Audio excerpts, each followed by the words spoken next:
Bapa dalam surga, Bapa yang kami kenal di dalam Tuhan Yesus Kristus, kami bersyukur pagi hari ini Tuhan izinkan kami boleh berkumpul bersama.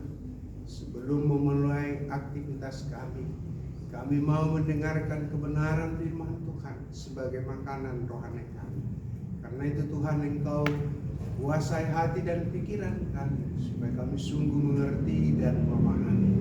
Berkati hamba-Mu yang terbatas, berkati kami semua yang mendengar, supaya kami diberkati dan menjadi pelaku-pelaku firman. Dalam nama Tuhan Yesus kami mengucap syukur dan berdoa. Amin. Baik, mari kita membaca satu bagian kebenaran firman Tuhan yang terambil dari Roma pasal yang ke-7 ayat 15 sampai dengan ayat 26. Kitab Roma pasal 7 ayat 15 sampai dengan ayat yang ke-26.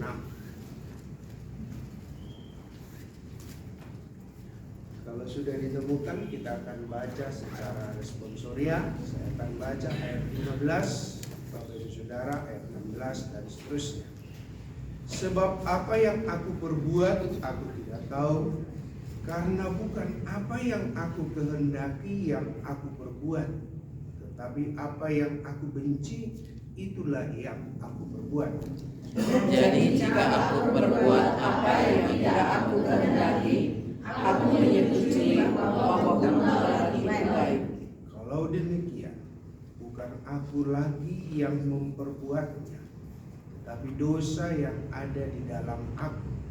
Sebab aku tahu bahwa di dalam aku, yaitu di dalam aku sebagai manusia, tidak ada sesuatu yang baik.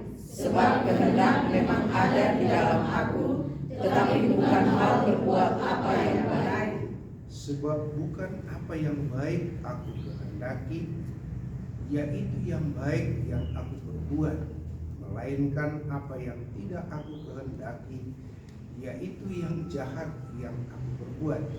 Jadi jika aku berbuat apa yang tidak aku kehendaki, maka bukan lagi aku yang memperbuatnya, tetapi dosa yang diam di dalam aku.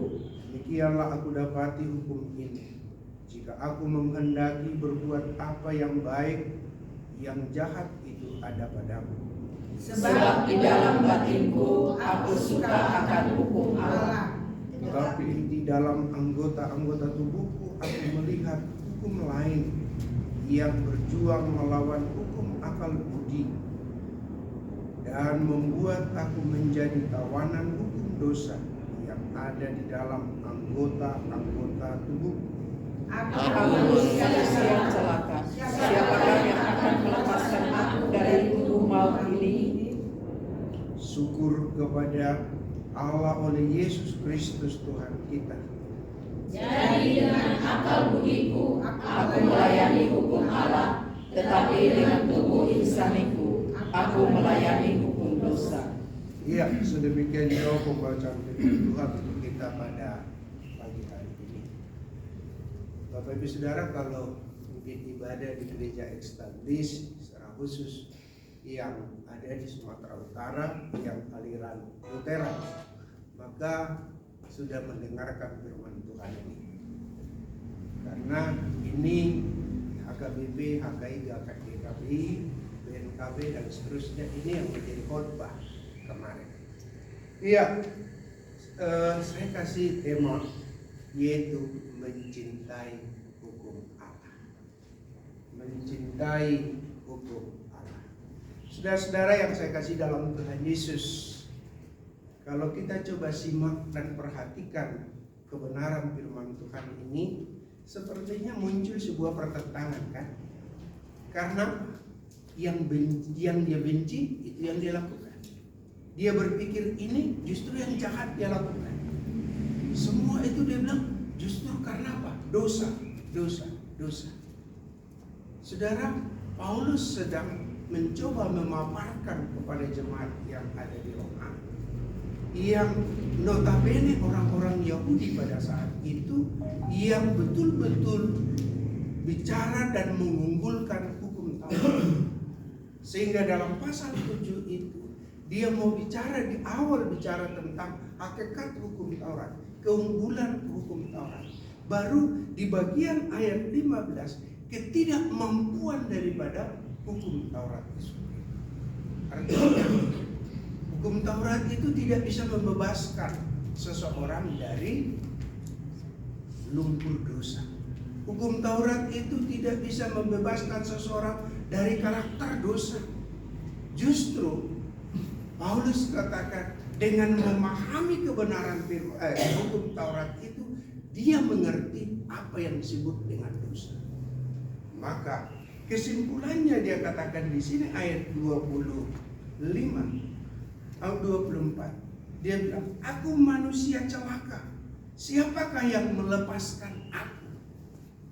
Dia berpikir kalau kita coba perhatikan di sini, tetapi dosa yang ada dalam aku, tetapi apa yang aku benci itulah yang aku perbuat. Aku menyetujui, dia bilang, dan seterusnya dia gambarkan semuanya itu sehingga disimpulkan dalam ayat ini, aku manusia celaka. Tidak ada sesuatu unsur kebaikan yang ada padaku. Saudara, yang kita syukuri di situ, dia tidak terlepas dari situ. Artinya manusia tidak akan bebas, tidak akan bisa diselamatkan karena melalui. Tapi Paulus sedang mencoba memberikan sebuah pemahaman kepada jemaat yang ada di Roma bahwa seseorang itu bisa diselamatkan hanya karena anugerah. Maka dalam ayat 25 dia katakan, syukur kepada Allah oleh Yesus Kristus Tuhan kita. Dia tadi simpulkan kehidupannya yang bagaimana dalam tekanan hukum Taurat itu. Dan dia katakan syukur kepada Allah yang telah menyelamatkan. Namun Paulus sedang mencoba memberikan sebuah pemahaman kepada jemaat yang ada di Roma. Kendati pun demikian, saudara, tidak berarti kita mengabaikan hukum Taurat. Karena dia katakan, ketika Yesus datang pun satu iota pun tidak ada ditiadakan, justru menggenapi. Maka Paulus sedang membawa sebuah konsep kepada jemaat ada di Roma. Bagaimana mereka mencintai hukum itu. Jadi, saudara, hukum itu mereka lakukan bukan supaya mereka diselamatkan, tetapi ya kalau mereka diselamatkan, mereka harus melakukan hukum yang ada. Sehingga Paulus mencoba memberikan sebuah pemahaman bagaimana mencintai hukum Allah. Ada 3 tanda orang yang mencintai hukum Allah. Yang pertama, saudara, kalau kita lihat di sini ayat 16, firman Tuhan berkata demikian. Jadi, jika aku berbuat apa yang tidak aku kehendaki, aku menyetujui bahwa hukum Taurat itu baik.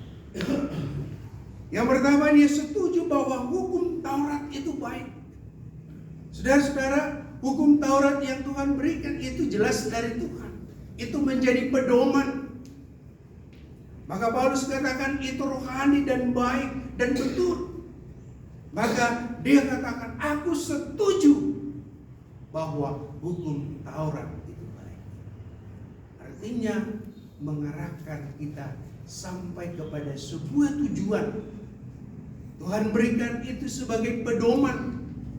Tuhan berikan itu sesuatu yang akhirnya kita bisa lakukan di dalam seluruh kehidupan kita untuk sampai kepada sebuah tujuan. Ada satu patron yang Tuhan berikan dan tetapkan dalam kehidupan umat. Karena kalau tidak ada hukum, saya kira akan amburadul. Hukum itu identik dengan aturan. Tapi kalau itu tidak ada, saya kira semua akan amburadul. Artinya maka Paulus katakan di situ, hukum itu baik. Sesuatu yang baik. Itu berarti orang berjuang untuk Sesuatu yang baik itu pasti dikenang dan dia berjuang untuk melakukan segala sesuatu. Kalau kita coba lihat di dalam Mazmur 19, mari kita coba baca Mazmur 19 ayat 7, firman Tuhan berkata demikian.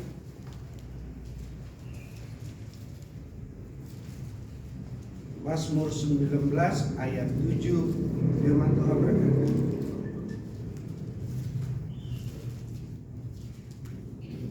dari ujung langit yang terbit dan ia beredar sampai ke ujung yang lain. Tidak ada yang terlindung dari panas sinarnya. ya, ayat 9, titah Tuhan itu tepat, menyukakan hati. Perintah Tuhan itu murni, membuat mata bercahaya. Haleluya. Coba. Saudara, kalau kita lihat di situ, dia katakan dalam ayat 7, dari ujung langit ia terbit sampai beredar sampai ke ujung lain, tidak ada yang terlindungi dari panas teriknya. Taurat Tuhan itu sempurna menyegarkan jiwa. Coba. Artinya sesuatu jiwa yang dahaga, yang haus dan segala macam. Tapi kalau kita bicara firman Tuhan, dia katakan akan menyegarkan jiwa kita. Peraturan Tuhan itu teguh, memberikan hikmat kepada orang yang tak berpengalaman.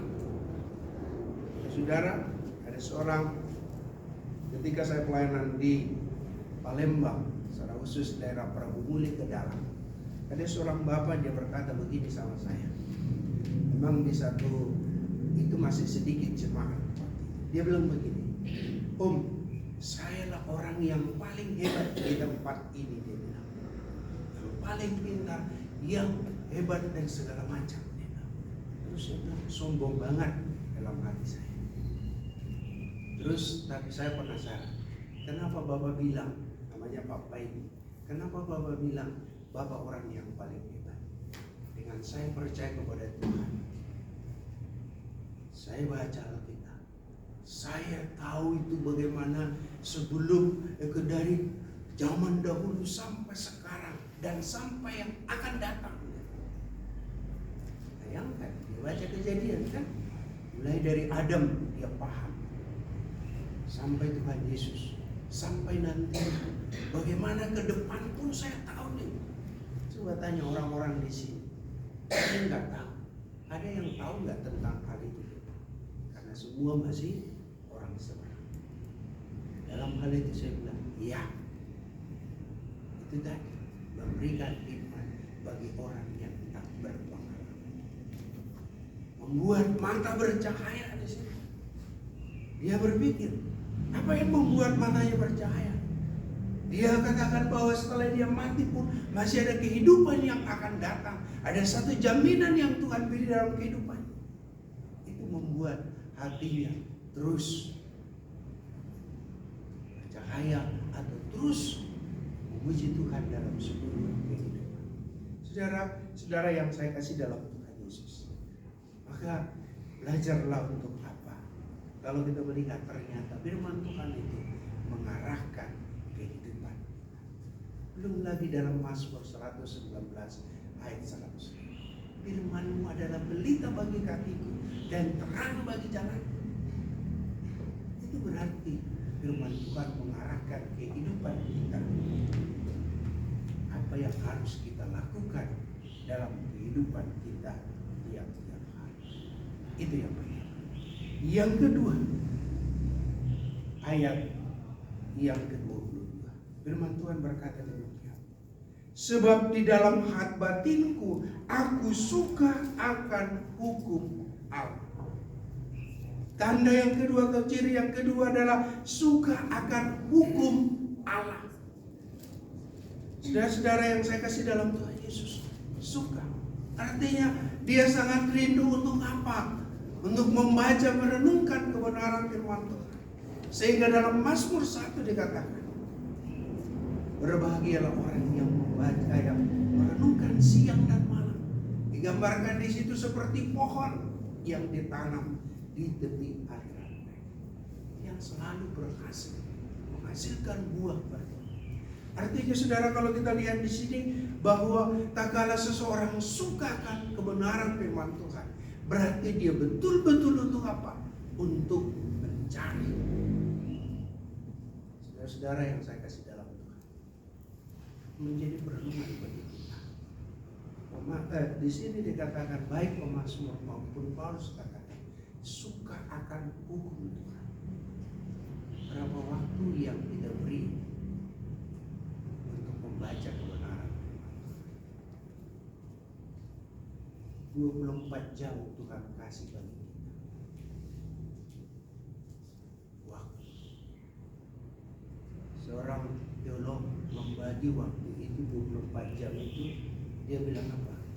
8 jam, 24 itu bagi 3. 8 jam untuk istirahat, 8 jam untuk rekreasi, 8 jam untuk kerja. Kalau kita lihat di sini seringkali apa?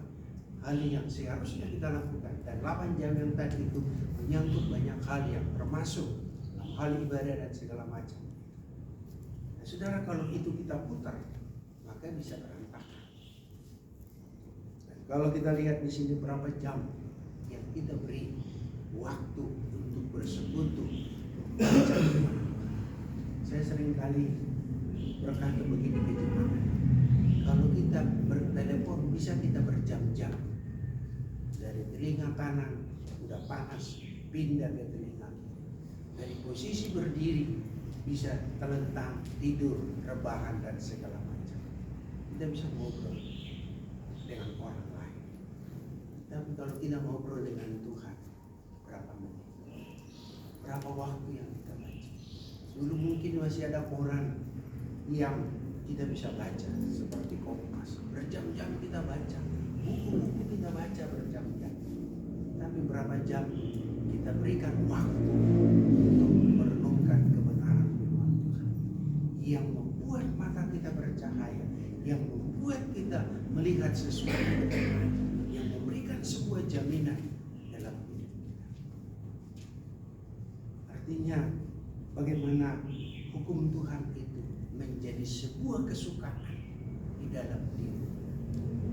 Saya sampai sekarang masih ikut grup GBA, Gerakan Baca Alkitab. Dan saya sarankan semua jemaat ikut. Satu grup itu, satu hari itu kami baca 5 pasal. 5 pasal. Itu mulai dari jam 4 sampai jam 10 malam. Nanti ada yang koordinatornya. Di WA grup itu dia lapor. Baru nanti kalau kita terlambat itu akhirnya kita harus kejar. Saya selalu buat itu dan semua jemaat di sini. Jadi kan logikanya begini. Mereka kan pendeta aja yang sudah belajar teologi 4 tahun, sekian tahun, mengajar firman Tuhan masih terus baca firman Tuhan, apalagi kita. Karena kalau kehidupan rohani kita mau bertumbuh, tidak bisa lepas dari kebenaran firman Tuhan. Firman Tuhan itu menjadi makanan rohani kita. Coba kalau kita berkurang 1 kali, 2 kali, 3 kali. Saudara-saudara yang saya kasih dalam Tuhan Yesus, kita lihat di sini menjadi kesukaan tentang hukum Tuhan. Yang terakhir dalam ayat 20, syukur jadi dengan akal budiku aku melayani hukum Allah. Tanda yang ketiga adalah ia melayani hukum Allah. Tidak hanya tahu bahwa hukum Allah itu baik, tidak hanya suka akan firman Tuhan, tapi dia melakukan dalam seluruh kehidupan. Kalau hanya tahu dan suka itu hanya pengetahuan kognitif saja, tanpa dibarengi dengan sebuah tindakannya. Tapi Paulus katakan di sini dengan akal budiku. Kenapa dia katakan dengan akal budiku? Tuhan katakan kasihilah Tuhan Allahmu dengan segenap hati, dengan segenap jiwa. Termasuk apa? Akal budi. Akal budi kita harus ditaklukkan di bawah kuasa Kristus. Karena apa? Karena dia saudara yang mengatur seluruh kehidupan kita. Dialah yang berdaulat di dalam kehidupan kita. Ya. Oleh karena itu saudara-saudara, kalau kita lihat di sini adalah bagaimana kita melakukan di dalam seluruh kehidupan. Ternyata kalau kita baca kebenaran firman Tuhan, memang kita berpikir, ada seorang majelis berkata begitu sama saya, Pak Pendeta, kata orang saya berubah, tapi sebenarnya saya tidak berubah. Terus, tapi mereka bilang saya banyak berubah. Rahasianya di mana? Terus saya tanya, rahasianya di mana? Dia bilang, saya tahu firman Tuhan. Satu, saya lakukan. Saudara, mungkin kalau kita di PMS di sini mungkin Senin dan Jumat, 2 aja tambah 1 minggu, 3 aja seminggu, kali 52 minggu, udah berapa? Banyak, luar biasa. Kalikan aja dengan usia lagi. Maka benar, kehidupan kita pasti berubah. Jangan tahu satu, besoknya tahu, tinggal itu.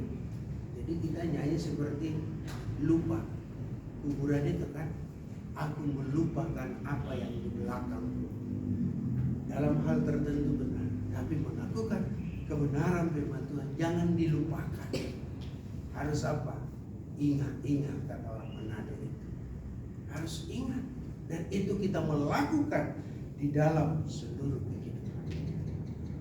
Ternyata, saudara, mari kita baca satu ayat 1 Yohanes 5 ayat yang keempat. Apa komentar firman Tuhan tentang melakukan? 1 Yohanes pasal yang kelima ayat keempat. Firman Tuhan berkata demikian. Sebab ini ayat 3. Sebab inilah kasih kepada Allah, yaitu bahwa kita menuruti perintah-perintah. Perintah-perintahnya itu tidak berat. Inilah kasih kita kepada Allah jika kita menuruti firman perintah-perintahnya. Ternyata apa? Perintah itu kita berat. Itu benar. Sebenarnya kadar kasih kita kepada Allah ditentukan oleh ketaatan kita terhadap perintah-perintah. Semakin kita mengasihi Tuhan dalam kehidupan kita, kita semakin taat akan kebenaran firman Tuhan. Karena firman Tuhan di sini dikatakan tidak berat. Kalau kita didorong oleh kasih kepada Tuhan. Kalau kita mengasihi seseorang, kita pasti taat melakukan apa yang dia. Contohnya suami istri, kalau istrinya ngidam, istrinya minta sesuatu yang sulit, dia berjuang. Saya nggak tahu bapak-bapak istrinya pernah ngidam nggak? Pak Enos pernah nggak? Ibu Christine ngidam? Pernah. Pernah. Ngidamnya susah? Enggak, gampang. Hanya Pizza Hut. Itu mah gampang. Tapi saya pernah, dan anak pertama saya ngidam. Saya dulu tinggal di Rawalumbu, jembatan 2. Bubur itu tidak roboh, jembatan 1. Jadi harus pindah perumahan. Bubur itu bubur ayam. Setiap malam jam berapa dia minta bubur ayam, dan itu sambalnya banyak banget, bisa 5 sendok itu.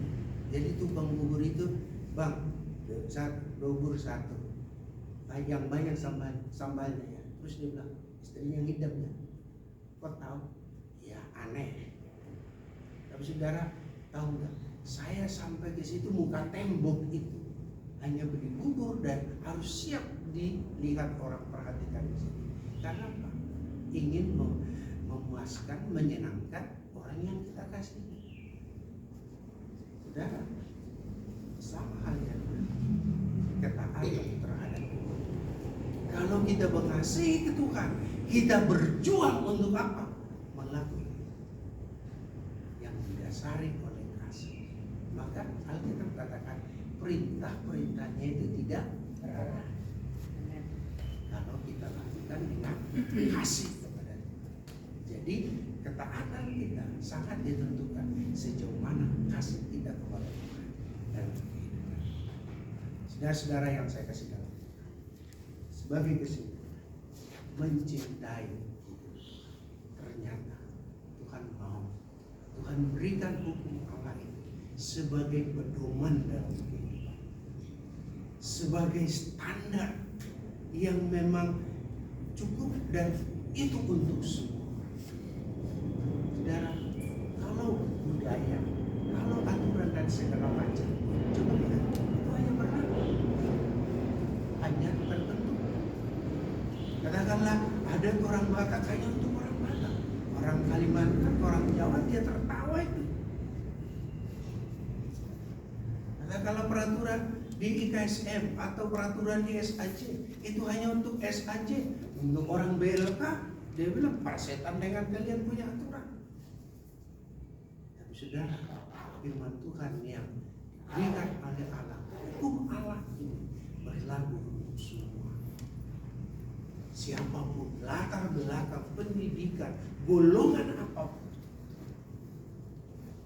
Saudara, anak kecil belajar besar dan segala macam, tetapi artinya firman Allah ditetapkan, hukum Allah itu ditetapkan oleh Allah menjadi standar. Karena itu mari kita belajar terus kebenaran firman Tuhan. Jangan pernah berhenti. Sudah saatnya belajar. Yang jemaat walaupun mungkin sudah 10 minggu katekisasi lepas ini dan segala macam. Karena apa? Alkitab itu mencakup seluruh kehidupan manusia. Semua ada di situ. Saya sering katakan, Alkitab adalah buku yang paling laris, paling tetap unggul di seluruh dunia, yang tidak larut oleh zaman. Coba, buku sejarah dulu tentang G30 SPKI waktu zamannya Soeharto, kita pas disuruh nonton di bioskop, baca itu semua. Zamannya Habibie, zamannya SBY, zamannya Jokowi, nggak ada yang dipelajari kan? Nggak ada yang dipelajari. Tapi ini mau dari zaman dulu sekarang sampai yang akan datang tetap eksis. Dan buku ini ada di seluruh dunia. Tidak seperti buku yang tadi hanya untuk Indonesia.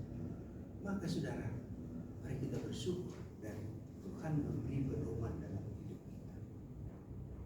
Dan yang kedua, teruslah memiliki komitmen untuk belajar kebenaran firman Tuhan. Karena itu yang menjadi pedoman dalam hidup kita.